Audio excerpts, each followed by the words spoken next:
Hello, welcome to another week's episode of my cybersecurity in the M&A process, M&A Cybersecurity Due Diligence. My name is Clinton Walker, and in this week's episode, I'll be covering all things application security and DevSecOps security.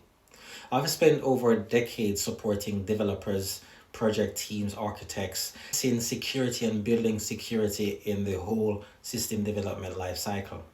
Now, as it relates to protecting deal value, your supply chain, and your business, are your apps designed securely from the outset, or securities bolt on at the end, or none at all? Within my experience, I've seen all sorts. I've seen no security, I've seen bolt ons, and I've seen a little bit here and there in the middle, which is what we call a patchwork, which doesn't help the culture and the ethos of good continuous practices. Remember, application security is by default somewhat insecure. Whenever you're actually developing software, security needs to be shifting left.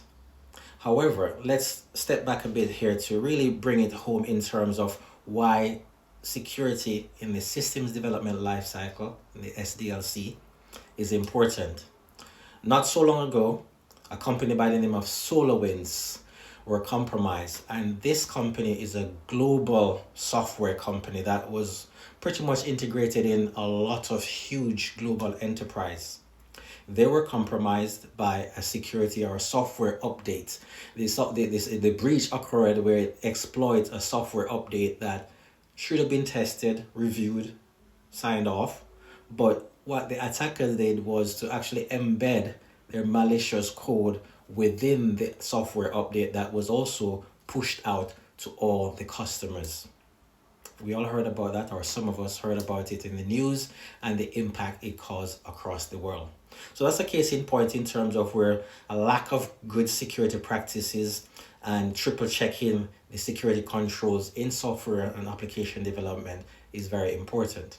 So what can you do about that? Now, as best practice, I can give you some small tips here. Make sure that you foster a culture of security from day one, from the inception of the project or the ideation of the project. Start thinking about security from day one. Shift security left, and by left I always talk about shifting it left. Go left, and left is typically from the start, right? And from there, make sure that you embed your non-functional security requirements for the layman terms, controls, security protection from the outset. So make sure that that's embedded in the team, in the way the team operates and how they deliver throughout their sprints in their project.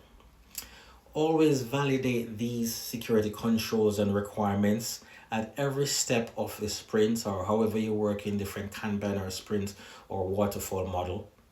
Also, review the life cycle and the codes regularly. Before you ship, after you ship, and continuously review that after it's out in services. So make sure that all the deliverables that you're producing for the client or for your internal client within your business, make sure it's thoroughly tested, and where possible, tested by an independent party. There's no real value for marking your own homework, unless there's an exception for that. Now, the other thing as well that is also the Achilles heel in terms of software development is that there are a lot of open source tools out there already, and some developers just copy and paste and plug that into their ecosystem without reviewing the security that system will be bringing with them, or the lack of security. So if you were to download some open source code to do X, how do you isolate that and assess it for any security loopholes?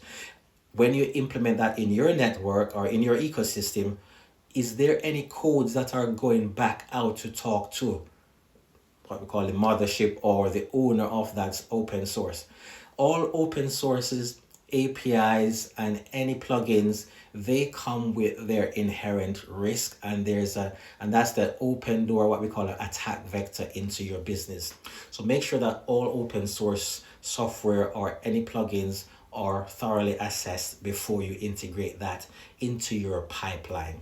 And as I said before, make sure that you actually use AI. Also, use AI as part of your aid wherever it's possible, because in the age of AI, the advances in the threat landscape is moving at an alarming speed. So use fire to fight fire. So if you're a developer and if you are capable or if you are skilled enough to use AI to enhance the way you operate, enhance the way you secure your tools, by all means use that. But also remember, AI is a piece of code. It's just faster, more intelligent, and more efficient in some cases. That's it for this week's update as it relates to security in the system development lifecycle, DevSecOps. And please remember to follow us on LinkedIn, subscribe to our YouTube channel at Pragmatic, and also subscribe to our newsletter by clicking on this link here. To scan this QR code to subscribe to our newsletter. If you need some help and support with your project and your application development in terms of security, by all means reach out. If you need a template to start with in terms of doing an audit or a gap analysis around your application, reach out. Thank you and have a great rest of your week. See you soon. Bye.